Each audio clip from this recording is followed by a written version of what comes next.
E hoje eu vou falar sobre uma fase fundamental do rito licitatório, que é a fase do julgamento das propostas.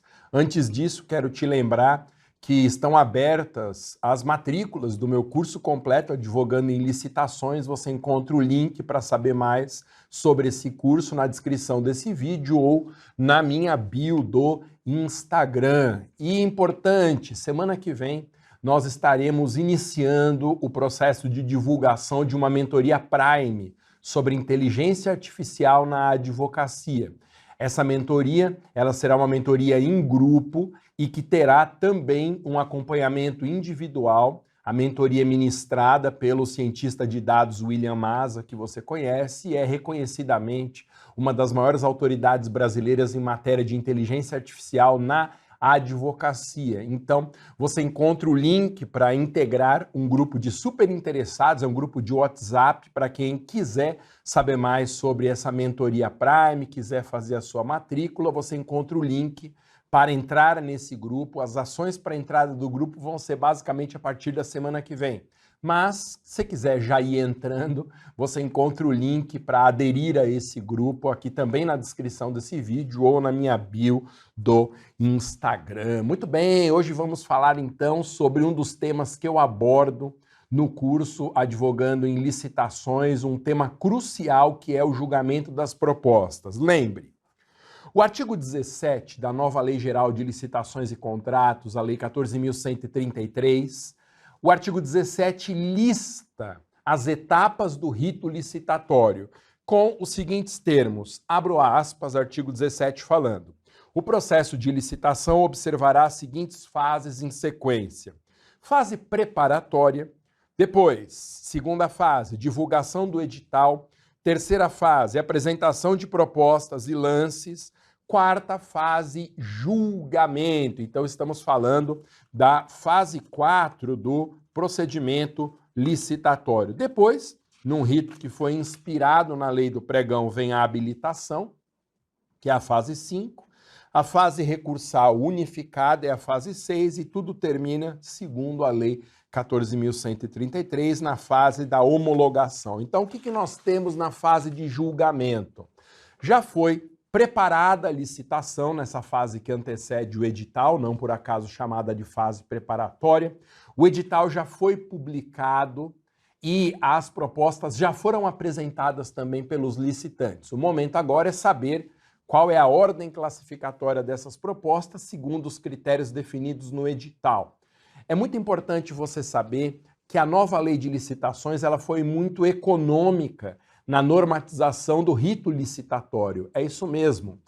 Esse é um dos consensos da doutrina dos especialistas em matéria de licitação, ao afirmarem que a lei poderia ter dito um pouco mais. Ela estabelece normas gerais muito abrangentes, o que aumenta a importância e o papel que vai ser desempenhado pela regulamentação posterior a essa lei. Então, mesmo em matéria de procedimento licitatório, faltam detalhes na lei que nos permitam estabelecer, pelo menos, quais são as diretrizes gerais para a realização de uma licitação sem depender de atos administrativos. Mas essa foi uma escolha do legislador que nós podemos criticar, mas a realidade é essa. Nós temos que lidar com uma lei muitas vezes lacônica. E interessante lembrar que no rito da nova lei de licitações, primeiro são julgadas as propostas, estabelecido o quadro classificatório, quem fica em primeiro, quem fica em segundo, quem fica em terceiro, etc. E só depois é analisada a documentação apenas do líder do certame, quem está até aquele momento com a melhor proposta. Não podemos falar ainda em análise de documentos do vencedor do certame, porque só vence o certame quem ultrapassa a fase da homologação. Mas nós temos alguém já no momento do julgamento que tem a proposta até então mais vantajosa para a administração. E a análise de documentos, que é uma parte muito burocrática do rito licitatório, ela é realizada após o julgamento das propostas. O objetivo disso é uma maior eficiência no procedimento de licitação, reduzindo o trabalho da comissão. Veja, talvez essa seja a característica fundamental da licitação na nova lei. essa habilitação que vem posteriormente ao julgamento das propostas. Na lei anterior, a Lei Geral 8666, acontecia diferente. Primeiro eram analisados os documentos de todos os participantes e depois era avaliada a proposta de cada um deles. E aí a comissão era obrigada a analisar documentos de quantos interessados comparecessem. Às vezes 100, 200, 300 licitantes, obrigando a comissão a ficar por semanas analisando documento por documento. Eu sempre critiquei, assim como a maioria da doutrina, essa lógica da habilitação anteceder o julgamento das propostas, mas muito recentemente, preparando o conteúdo desse curso, me ocorreu uma vantagem do rito anterior sobre esse rito de fases invertidas na nova lei. A vantagem é que quando você analisa documentos, primeiro você tem certeza que quem apresenta as propostas é alguém sério. É alguém que tem o que a doutrina chama de idoneidade para contratar com a administração. Ao passo em que, neste rito da Lei 14.133, em que primeiro eu julgo as propostas no escuro, sem saber se aquela proposta foi feita por alguém que sequer preenche as condições do edital. Então, embora tenha sido quase um consenso doutrinário que essa inversão de fases, análise de documentos posterior ao julgamento das propostas, era quase um consenso no sentido de que é melhor que o modelo anterior, não é um sistema apenas com vantagens. Esses lances feitos no escuro, eles produzem um grande risco da administração depois ter que desclassificar a proposta ou inabilitar o licitante, porque o autor da proposta mais vantajosa para a administração não preenchia as condições de participação do certame. Bom, um outro ponto que eu abordo em matéria de julgamento das propostas no meu curso completo Advogando em Licitações é a natureza jurídica do julgamento. Você me vê aqui semana após semana falando sobre natureza jurídica das coisas. Eu adoro análise de natureza jurídica, porque eu tenho uma formação teórica muito forte.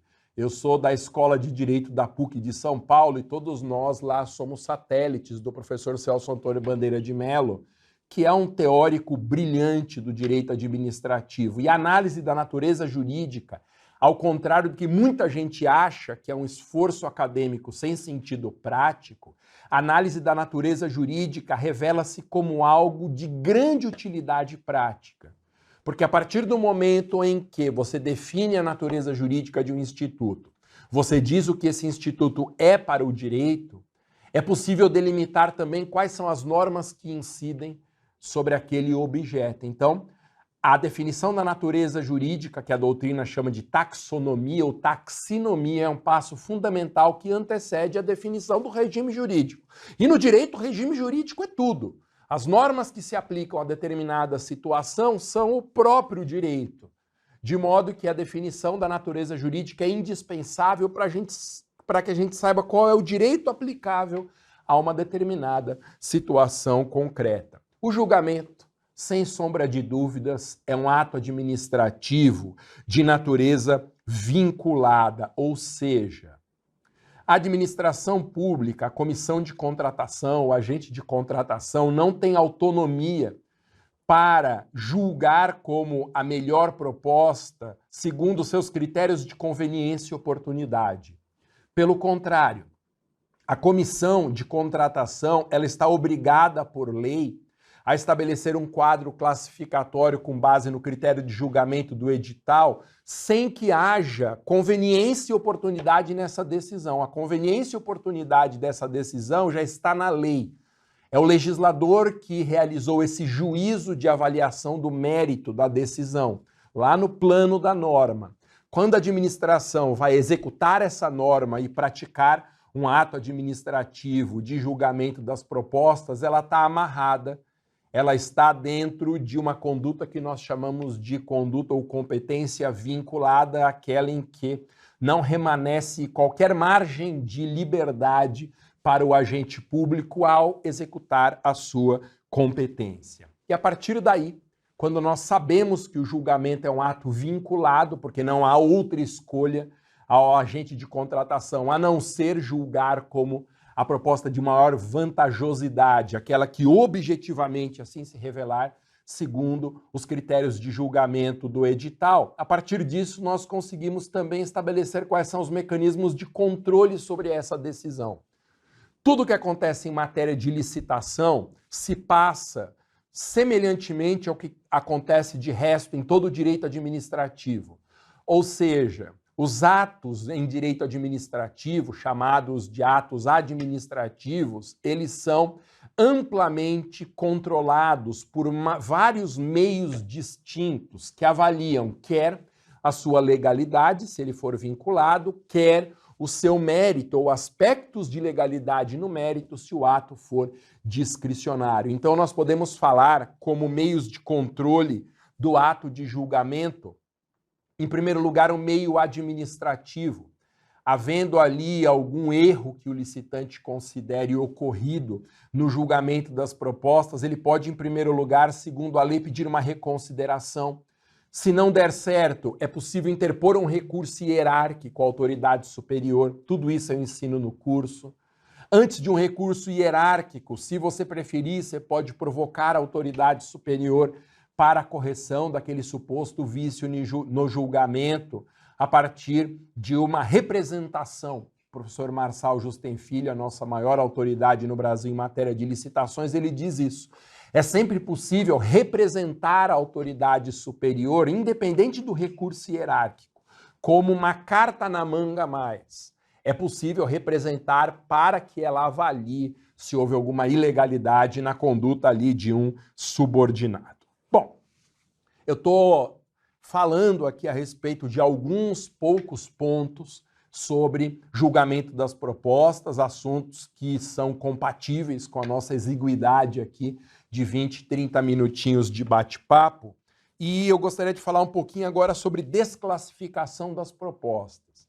O que é a desclassificação de uma proposta? A desclassificação é a retirada de uma proposta, excluindo quem for o proponente, excluindo, alheando essa pessoa do procedimento licitatório, porque de alguma forma a proposta não condiz com as regras estabelecidas no edital.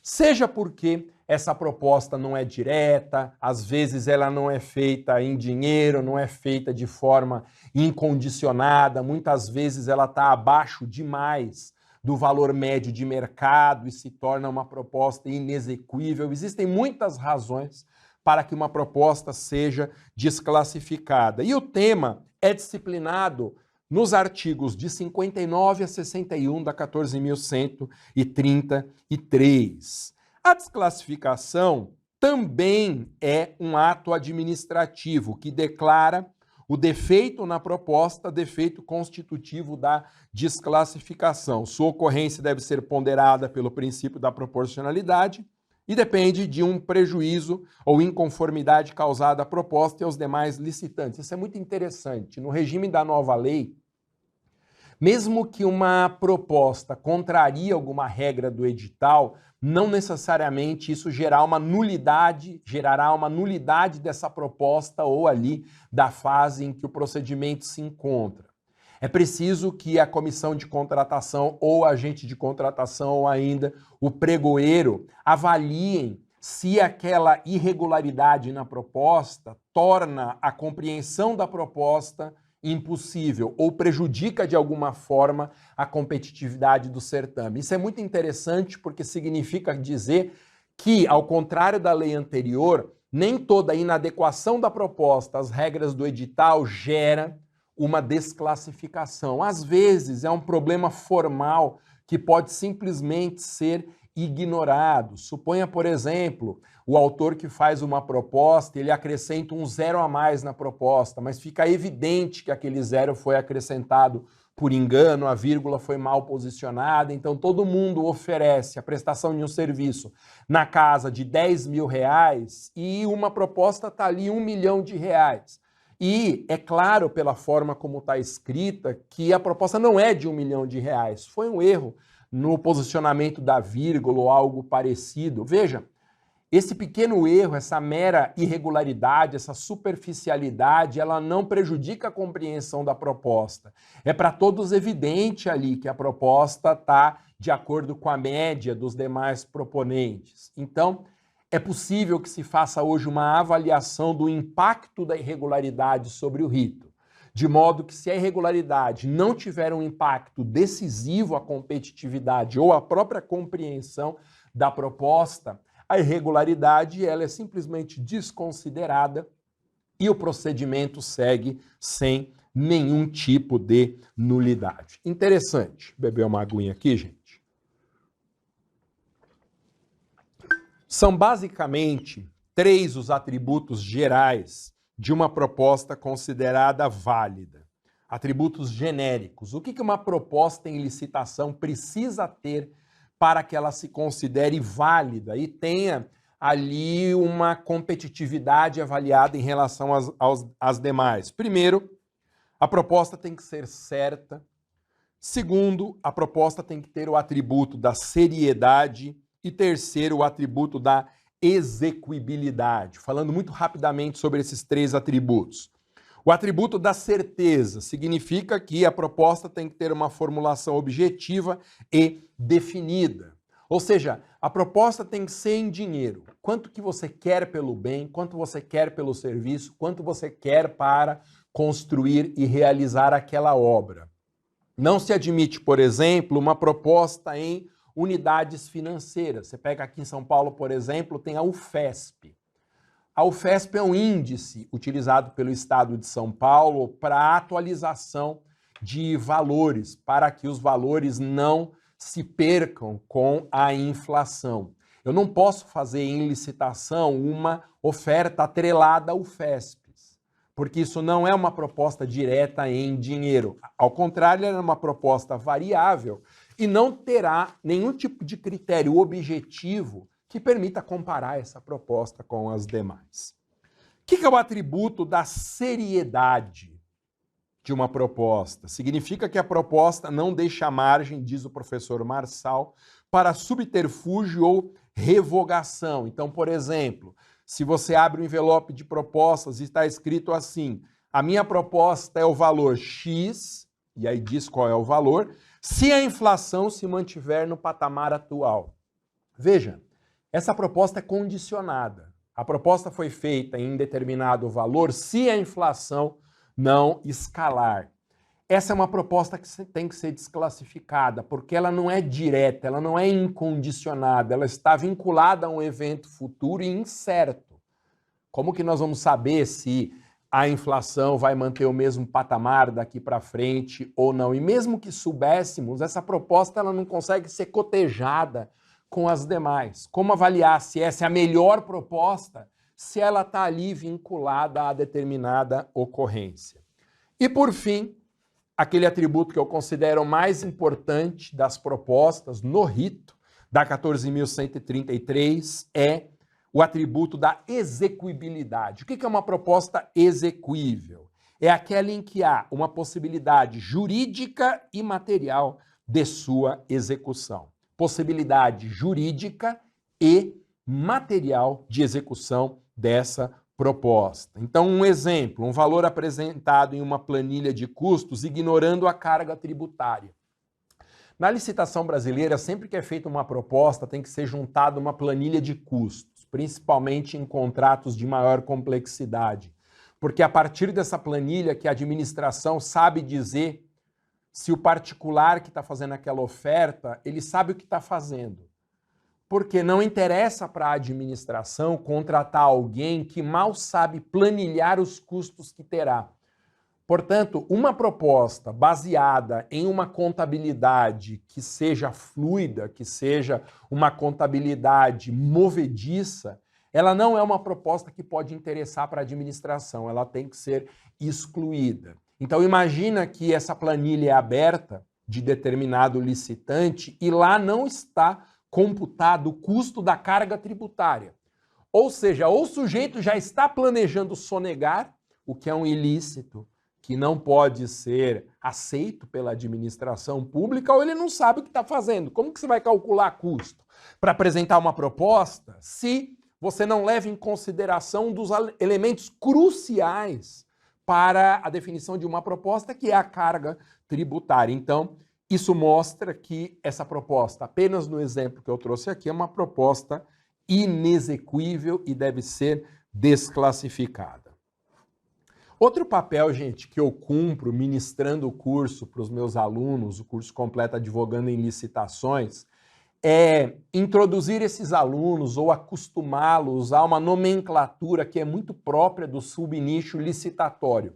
Você deve ter reparado que eu usei aqui algumas palavras um pouco estranhas, então, execuibilidade, vantajosidade para a administração, são palavras pouco usuais no português falado aqui no nosso país, porque elas fazem parte de um contexto lexical muito específico do cenário licitatório. E uma dessas expressões, um desses nomes é o chamado jogo de planilhas. O que vem a ser um defeito chamado de jogo de planilhas? O jogo de planilhas consiste em um erro da administração pública nos custos que determinada execução contratual terá. E aqui a gente fala basicamente de contrato de obra. Os contratos de obra pública, eles são de maior complexidade do que os de compra de serviços. Eles envolvem quase sempre um montante financeiro expressivamente maior se comparado com os demais contratos e, portanto, há detalhes muito específicos do contrato de obra que não fazem sentido em outros objetos contratuais. O que é o jogo de planilhas? É uma situação em que a administração calcula mal para a definição do valor que ela considera médio de mercado, calcula mal o custo de determinados insumos na execução daquele objeto. E aí a administração acaba superestimando a importância de itens de valor menor e subestimando a importância econômica de itens que são de maior valor. E aí, no momento do cumprimento do contrato, quando há um choque entre esses problemas de custo de itens de baixo valor e de alto valor, isso acaba obrigando a administração pública a fazer alterações no contrato, aumentando a remuneração do contratado. Então, o jogo de planilhas, ele pode até ser percebido pelo licitante, mas não é culpa desse licitante, é uma culpa da administração que calculou mal o custo e o quantitativo de determinadas matérias-primas. Não confunda jogo de planilhas com concerto entre os licitantes. O que vem a ser, e mais uma vez nós utilizamos aqui uma nomenclatura muito própria e exclusiva da licitação, o concerto entre licitantes. Concerto é uma palavra que não se usa muito nesse contexto. Concerto é um acordo, um combinado. O concerto entre licitantes é um acordo ilícito para ferir a competitividade da disputa. É a famosa licitação que já está decidida antes de começar. Às vezes a licitação ela é apenas um teatro entre aqueles competidores, porque eles já resolveram entre eles quem vai ser o autor da melhor proposta. Então, nós chamamos de concerto essa atuação combinada de licitantes, de modo a estabelecer uma espécie de rodízio de quem será o licitante contratado da vez e que acabam tornando a licitação apenas um espetáculo de fachada. E é muito curioso porque a nova lei, a 14.133, tomou diversas cautelas para evitar uma disputa desleal na licitação. Só que essas cautelas não têm sentido nenhum se os licitantes já chegam concertados, como se diz na apresentação das propostas. Então, é claro que é crime contra a licitação, é uma conduta tipificada na própria legislação de licitações, mas ela acontece com alguma frequência. Isso quando se descobre, porque eu imagino que na maioria absoluta das vezes esse concerto ele não é identificado pela administração. Quando avançaram as investigações sobre as empreiteiras alguns anos atrás, foram divulgadas informações sobre um clube que essas empreiteiras de grande porte nacional tinham, justamente de revezamento. Elas combinavam que a obra X terá uma licitação ganha por uma empreiteira, as outras vão fazer propostas acima daquela decidida como vencedora. Na licitação seguinte já vai ser outra, aí as propostas dos demais licitantes estão concertadas para um valor mais alto do que aquela que foi escolhida entre eles, uma máfia, uma cartelização. A isso nós damos o nome de concerto na licitação. E é muito interessante porque, especialmente os órgãos licitantes federais, eles se preocuparam em dar algumas dicas, tanto para licitantes quanto para as comissões de contratação, algumas dicas que funcionam como indícios, como pistas de conserto entre os licitantes. E, confirmado esse indício, os licitantes e a comissão têm que redobrar a atenção ao que vai acontecer ali naquele teatro da licitação.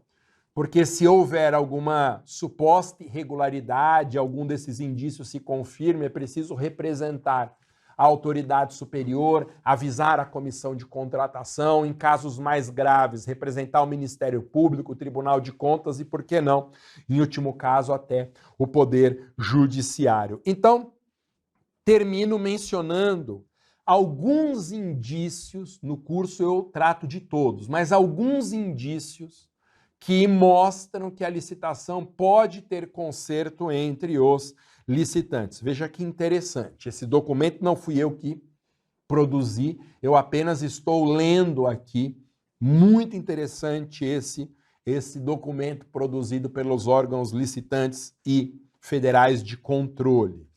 Primeiro indício, certos fornecedores desistem inesperadamente de participar da licitação. Essa é uma situação esquisita. A empresa vai lá, ela gasta com os custos para participar do certame, apresenta a documentação, manda lá os representantes, se for uma licitação presencial, ou faz com que alguns funcionários tenham que ficar à disposição quando a licitação for uma licitação eletrônica e, de repente, ela desiste do nada. Esse é um comportamento esquisito que deve acender uma luz amarela, pelo menos amarela, dos órgãos de controle da comissão de contratação e dos demais licitantes, porque talvez o que explique essa desistência inesperada seja um conluio entre os licitantes. Há uma outra prática que é indiciária de conserto entre os licitantes, que é o chamado mergulho. O que é um mergulho? Mergulho é o oferecimento de um preço muito abaixo dos outros. Daí essa metáfora que se faz, né, de alguém se jogando numa piscina, por exemplo, porque o licitante ele vai lá e se joga em relação aos demais, comparando as propostas. Isso pode ser, às vezes, uma inexperiência de quem está lidando com a licitação ali por parte da empresa, mas pode ser também uma prática de conluio entre os licitantes. Então você imagina, por exemplo, há uma disputa na fase de lances, cada licitante está oferecendo lances inferiores aos demais sucessivamente, como hoje se faz na licitação, na fase de julgamento, e de repente vem um licitante e mergulho, oferece um preço lá embaixo, esse preço lá embaixo acaba distraindo o procedimento e as pessoas que estavam atentas, essa proposta é desclassificada por inexequibilidade, e aí o segundo colocado acaba sendo declarado vencedor, ou o primeiro posicionado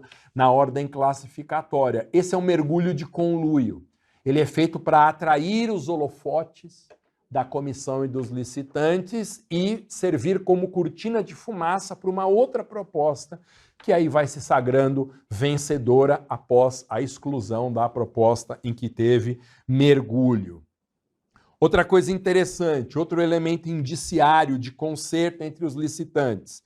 Em um pregão eletrônico, propostas de diferentes empresas apresentam os mesmos numerais nas últimas casas decimais. E o documento até dá um exemplo, uma proposta a R$ 3,027, ou seja, R$ 3,02 e alguma coisa.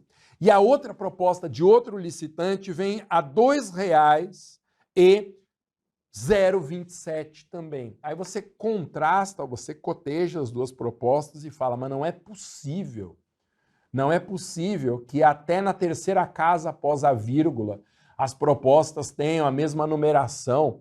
Então, isso aqui indica um indício, não é certeza absoluta, mas é uma pista forte de que há conserto entre os licitantes. No curso, eu ensino ou falo de 1, 2, 3, 4, 5, 6, mais o caso do mergulho 7, 8, 9, 10, 11, 12, 13 indícios de conserto entre os licitantes.